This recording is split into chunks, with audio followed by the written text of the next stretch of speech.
They all laughed when they thought I couldn't hear. But I did. Every word, every snort behind those champagne flutes, every whisper wrapped in venom. I stared at the place card in front of me. White, pristine, expensive, in black serif print. Idiot trash. Not a joke, not a typo. My wife glanced at it, covered her smirk with a sip of wine, and leaned into her boss, Cassandra, with a gleam in her eye like they were in on the same cruel joke. They were. That moment split my world into two. Before that night, I was the supportive husband, the quiet investor, the man behind the curtain funding her rise. After, I became something else, something colder, sharper, the version of me they never saw coming. We were married 8 years. I met her when she was pouring drinks at a rooftop lounge downtown. Ambitious, hungry. I admired that. I believed in her, took a chance, funded her MBA, introduced her to my network, wrote the check that helped her get her foot in the corporate door. And I watched with pride as she climbed, first assistant, then analyst, then something senior at Cassandra Stratton's boutique firm. She started coming home later, slicker clothes, colder voice, less we, more me. I asked once if we were still a team. She said I was being insecure. 3 weeks before the party, I found the first email. Her laptop was open on the kitchen island. An accident. Subject line, tonight's, same room. It wasn't just one email. There were dozens. Photos, too. Dinners, hotel receipts, group chats with her coworkers, calling me Mr. Doormat, jokes about how Cassandra loved watching her girl boss play with weak men, how they dared each other to see who could humiliate their partner best. I scrolled until my eyes burned, and I didn't scream. I didn't cry. I just closed the laptop and went upstairs to kiss her goodnight. That's when the plan began.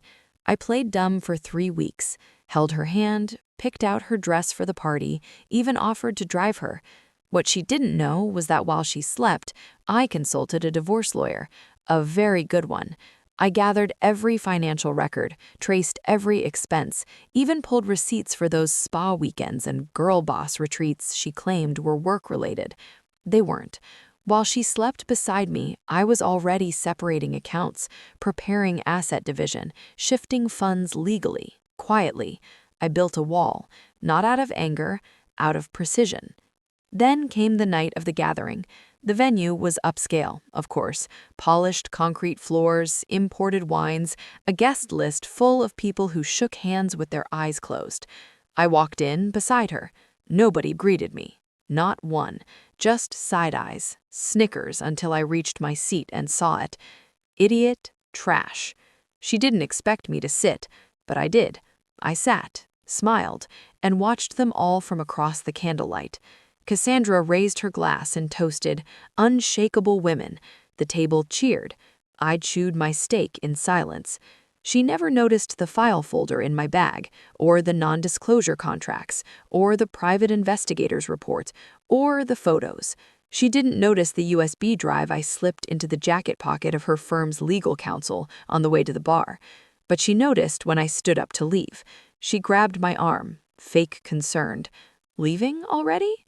I smiled. "Just tired." And then I turned to Cassandra. "Before I go, I want to be clear. I'm cutting ties with you." There was a pause. Just a second. Confusion flickered behind her Botoxed face. Then I walked out. What followed was a chain reaction. They couldn't stop. The legal notice arrived 3 days later. Divorce on grounds of infidelity. I submitted documented evidence, financial misconduct, marital cruelty, and because of the contracts she'd signed, using my name as guarantor, the firm's upcoming deal with a European fund collapsed. That's when the audits began. Turns out, Cassandra had more to hide than just infidelity among staff.